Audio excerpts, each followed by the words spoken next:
లోక్సభ స్థానాల డీలిమిటేషన్ పై మాజీ మంత్రులు కేటీఆర్, హరీష్ రావు చిట్చాట్ చేశారు. డీలిమిటేషన్ పై కాంగ్రెస్ పార్టీకి చిత్తశుద్ధి లేదన్నారు. జాతీయ పార్టీగా ఉన్న కాంగ్రెస్ పార్టీ తన వైఖరి స్పష్టం చేయలేదని తెలిపారు. వైఖరిని స్పష్టం చేయకుండా అఖిలపక్ష సమావేశం ఎందుకు పెట్టారో అర్థం కావటం లేదని అన్నారు. దక్షిణాది రాష్ట్రాలకు జరుగుతున్న అన్యాయంపై బీఆర్ఎస్ ఎప్పటి నుంచో పోరాటం చేస్తుందని స్పష్టం చేశారు.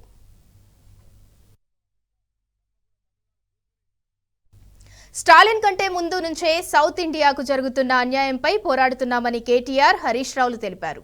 అధికారంలో ఉన్న బీజేపీకి పార్లమెంటు నియోజకవర్గాల పునర్విభజన పాలసీపై కేంద్రానికి వివరిస్తామని చెప్పారు.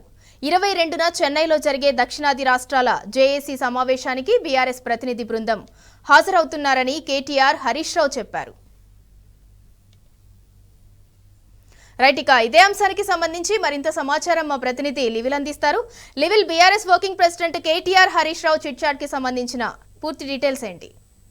వాళ్ళ ఏదైతే దక్షిణాది రాష్ట్రాలకు సంబంధించిన డీలిమిటేషన్ కి సంబంధించిన అంశం పెద్ద ఎత్తున ఇవాళ తెరపైకి వస్తుంది. ఈ నేపథ్యంలోనే ఇప్పటికే ఆ దక్షిణాది రాష్ట్రాలకు అన్యాయం జరుగుతుంది. దక్షిణాది రాష్ట్రాలకు నిధులకు సంబంధించి కూడా పెద్ద ఎత్తున కేంద్ర ప్రభుత్వం మోసం చేస్తున్న కుట్రలను ఇప్పటికే బీఆర్ఎస్ పార్టీ ఎప్పటి నుంచో పోరాటం చేస్తుందని చెప్పేసి కూడా బీఆర్ఎస్ వర్కింగ్ ప్రెసిడెంట్ కేటీఆర్ తో పాటు మాజీ మంత్రి హరీష్ రావు చెప్పారు.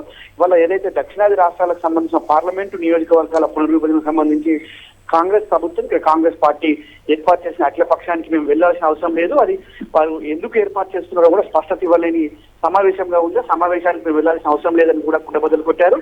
ఏదైతే ఈ నెల 22వ తేదీన స్టాలిన్ అధ్యక్షతన జరగనున్న అఖిలపక్ష జేఏసీ సమావేశానికి ఖచ్చితంగా మా ప్రతినిధి బృందం హాజరవుతామని కూడా చెప్పారు.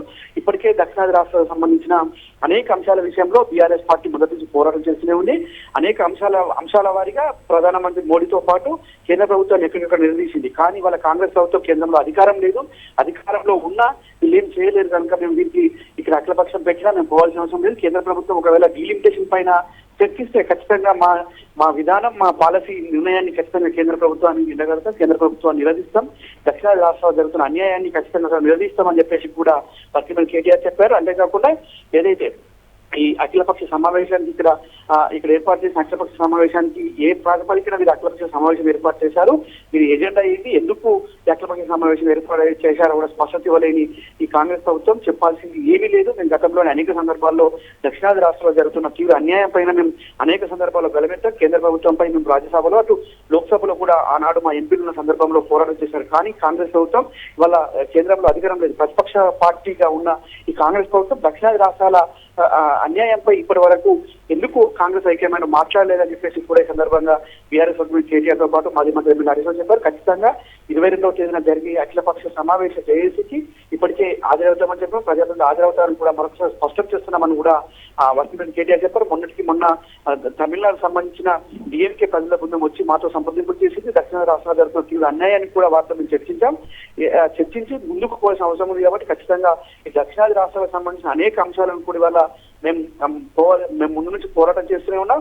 ఈ అఖిలపక్ష సమావేశానికి వాళ్ళు వెళ్లాల్సిన అవసరం కూడా లేదని కూడా మరొకసారి కుండబద్దలు కొట్టి స్పష్టం చేశారు. వీరు ఏ విధానంతో ఇక్కడ అఖిలపక్ష సమావేశం ఏర్పాటు చేశారు, జాతీయ స్థాయిలో స్టాండ్ ఏంది, జాతీయ స్థాయిలో అఖిలపక్ష సమావేశాలు ఏర్పాటు చేస్తే వీరి స్టాండ్ ఏంది అని మొత్తం కూడా వివరంగా చెప్పలేని పరిస్థితిలో ఈ కాంగ్రెస్ ప్రభుత్వం. కానీ ఇక్కడ ఉన్న నాయకులు ఈ విధంగా పెట్టడం ఏంటని కూడా ఈ సందర్భంగా ప్రశ్నించారు. ఏదైతే దక్షిణాది రాష్ట్రాల విషయంలో జరుగుతున్న అన్యాయాన్ని మా అధినేత కేసీఆర్ ఆదేశాల మేరకు ఎప్పటికప్పుడు వ్యతిరేకిస్తూనే వస్తున్నామని కూడా ఈ సందర్భంగా స్పష్టం చేశారు. సింధురా, అయితే లివిల్ 22న చెన్నైలో జరగబోయే దక్షిణాది రాష్ట్రాల జేఏసీ సమావేశానికి బీఆర్ఎస్ తరఫు నుంచి ఎవరెవరికి ఆహ్వానం అందింది, ఎవరెవరు అక్కడికి వెళ్లనున్నారు?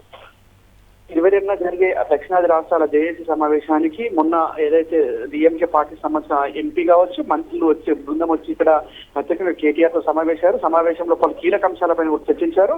అయితే ఆ సమావేశానికి ఎవరెవరు వెళ్తారు అనేది మాత్రం చెప్తామని ఖచ్చితంగా ఆ సమావేశానికి బీఆర్ఎస్ పార్టీ ప్రతినిధి బృందం హాజరవుతుంది. మా స్టాండ్ ఏదో చెప్తాం, పాలసీ ఖచ్చితంగా కేంద్ర ప్రభుత్వం తీసుకొస్తే పాలసీని మేము వ్యతిరేకిస్తామని ఇప్పటికే చెప్పి ఉన్నాం. కాబట్టి అక్కడ తీసుకునే నిర్ణయాలకు అన్నిటికీ కూడా మేము కట్టుబడి ఉంటాం, మద్దతు ఇస్తామని చెప్పేసి కూడా ఇప్పటికే వర్కింగ్ కేటీఆర్ చెప్పారు. ఖచ్చితంగా దక్షిణాది రాష్ట్రంలో జరుగుతున్న అన్యాయం పైన అనేక సందర్భాల్లో అనేక రూపాల్లో మేము పోరాటం చేశామని కూడా వర్కింగ్ కేటీఆర్ చెప్పిన పరిస్థితి కనిపిస్తుంది. Sindhura, right, thank you లివిల్.